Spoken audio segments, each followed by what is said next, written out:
Chapter 5. The Snapped Thread. The dawn of Tuesday, May 19th did not break.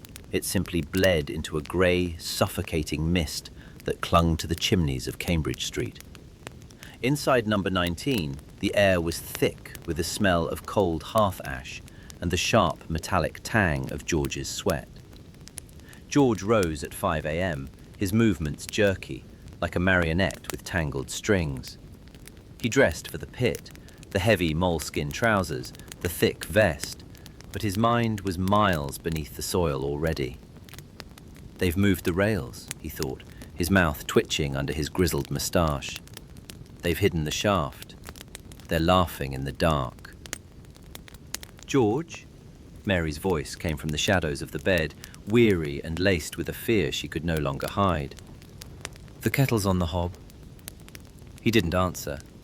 He walked out into the biting morning air toward Lofthouse Colliery, but the world had become a labyrinth of shifting walls.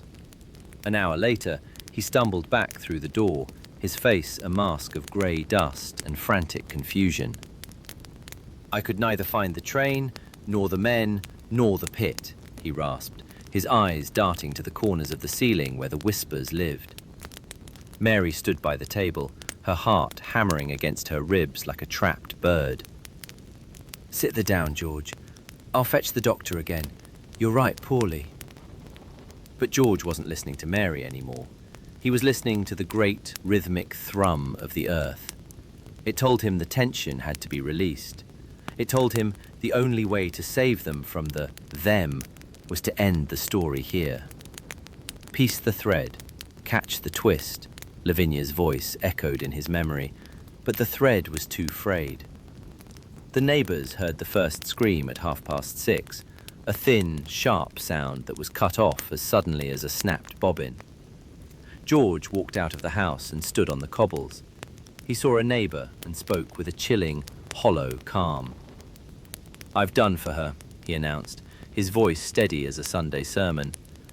I expect it would be a hanging job. While the neighbour ran toward the house in a panic, George did not flee. He reached into his pocket, pulled out his pipe and struck a match. He watched the flame, small, bright and indifferent, before drawing the smoke deep into his lungs. The noise is gone, he thought, watching the blue smoke drift into the Morley mist. Finally, it's quiet. But the quiet wasn't enough.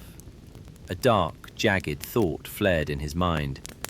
If she's not finished, I'll finish her. He stepped back into the kitchen. Mary lay on the floor in a pool of dark, spreading red. She was unconscious, her breath coming in ragged, wet gasps.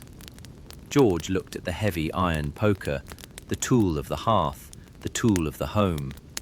He picked it up.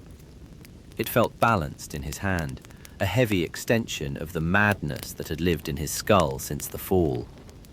He struck. Once, twice, several violent blows that echoed against the stone walls.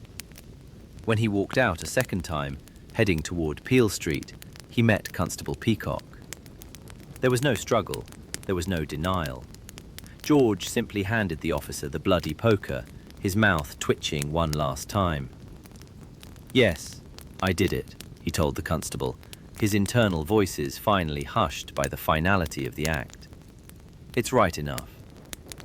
Behind him, in the house on Cambridge Street, the woman who had signed her name in hope 35 years ago drew her last breath. The thread hadn't just snapped, it had been severed. And for Lavinia, starting her shift at the mill, the world was about to fall into a silence that no amount of piecing could ever fix.